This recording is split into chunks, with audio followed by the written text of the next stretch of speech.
Pwede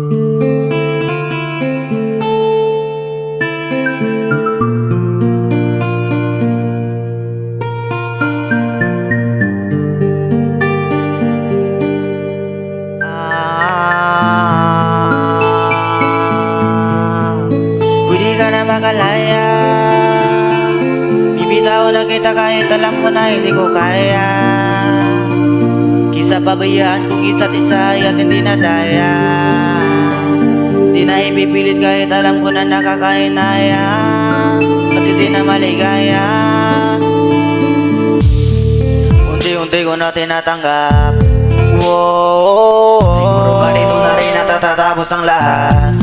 Ayaw ko na rin pilitin ka na makisama pa sa akin. Nakakawalang gana, di mo babayan na butuban, di ba tamang inala ka? Sino sa atin may mali kung ako? Sige, pero sana tanggapin mo pareho lang tayong dalawa nakasakit. Tapos parang gusto mo na sa akin din eh. Ito ang epekto na to, nagka-depekto na tayo. Mahirap ka lang tanggapin, di makukumpleto ang kwentong perfecto kung walang diin. Pwede ka na makalaya, bibitaw na kita kahit alam ko na hindi ko kaya. Kisa pabayaan kung isa't isa at hindi na daya. Di na ipipilit kahit alam ko na nakakainaya, kasi di na maligaya. Pwede ka na makalaya, bibitaw na kita kahit alam ko na hindi ko kaya.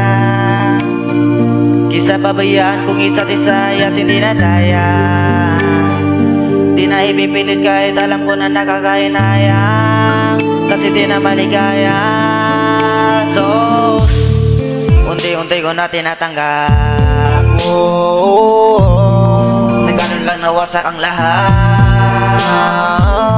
Di ko na bang tawanan na hindi kita iiwan, kaso lang hindi na kita kayang samahan pa dyan sa kadiliman.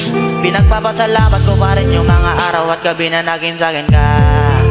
Wala tayong magagawa, di tayo aandar kung meron mang palyado makina. Kisa naman lukuin ko sarili kong ayusin na mga bagay na sira na. Paano ba tayo gagana? Iparehas na tayong hindi na maligaya. Wag mo nang isisi sa'kin na lahat kung bakit nasa atin na nangyari to. Hindi ko kasalanan na hindi ko nakayanan ang pagbago ng ugali mo. Sinubukan ko na mangitindihin kita, mas lalo kong nakikita na hindi tayo para sa isa't isa. Hindi ka na makalaya, bibitaw na kita kahit alam ko na hindi ko kaya. Kisa pabayaan kung isa't isa at hindi na daya. Di na ipipilit kahit alam ko na nakakainaya, kasi di na maligaya. Pwede ka na makalaya, bibitaw na kita kahit alam ko na hindi ko kaya. Kisa pabayaan kung isa't isa at hindi na daya. Di na ipipilit kahit alam ko na nakakainaya, kasi di na maligaya.